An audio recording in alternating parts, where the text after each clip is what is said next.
Thank you. You haven't seen it yet. I've seen, I would say most of it. Okay. But not Did all they of take it. a lot of, was it pretty much factual, a little bit of license? I mean, how do you? Absolutely. You know, Well- such a life, such a rich life, full life. And less than 2 hours. So there's a lot that you have to leave out that you wish you could tell. And there's a lot you have to shift around. Like, for instance, her finding the mashed potatoes under the bed and just the recognition of what it is. They're not any mashed potatoes, Yeah, you right. know, and she actually didn't find out till after his passing. Oh, As in really? his Okay, passing, so exactly what that was to make that connection. But for the sake of the movie and what he was involved in. Do you know much about the world of hip hop rap? I mean, it's mainstream, but Much, no, but an awareness of it.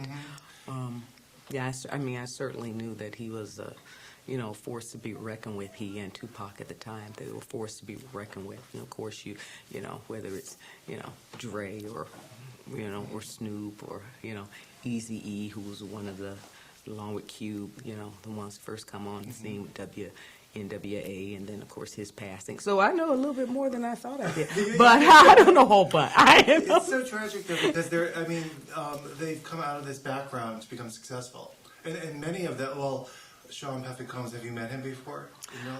Yes. He is quite intelligent, and he stayed out of. Well, he's been in the middle of a lot of this, but he went on to cultivate his business, his career, all this.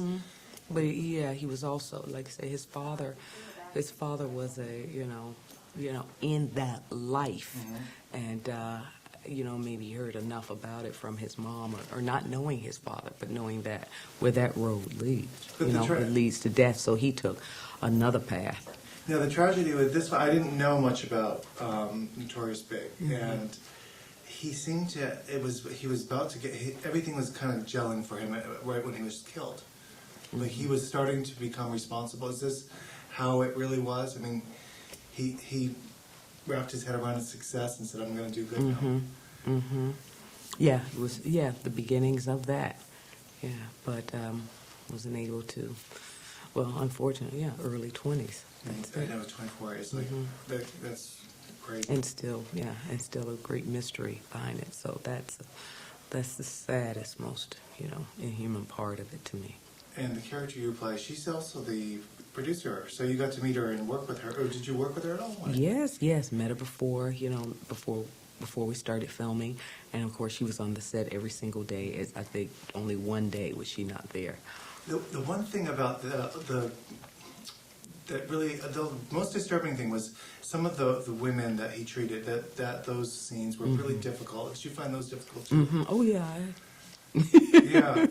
Because you come from playing, you yourself played Tina Turner, and so it's kind of a similar situation. You played someone very famous, but different scenarios. Yeah, I think until we know better, we sometimes we get caught up, and I think it's easy. It seems to be easy for men to get caught up, and what you never could have, but now because of a certain, power or mystique, now you can have what you couldn't have. So you think that perhaps that's what you want until you have so much of it and you figure, no, it's not right. Then I think, return, hopefully, as you mature, then you return to a place where, as we say, how would he treat his mother? Then you return to the lessons that you were taught, that your mother taught you, your parents taught you, on how to respect others, because it's all about that. So in on one hand, you're demanding that for yourself, but you're not exhibiting that to others. But I think, as you mature, hopefully those two selves come together and you desire respect, but you give it also, whether it's male, female, young, older, black, white, whatever the case may be. We're going to leave it at that. Poor. Congratulations. Good to see you. Thank you.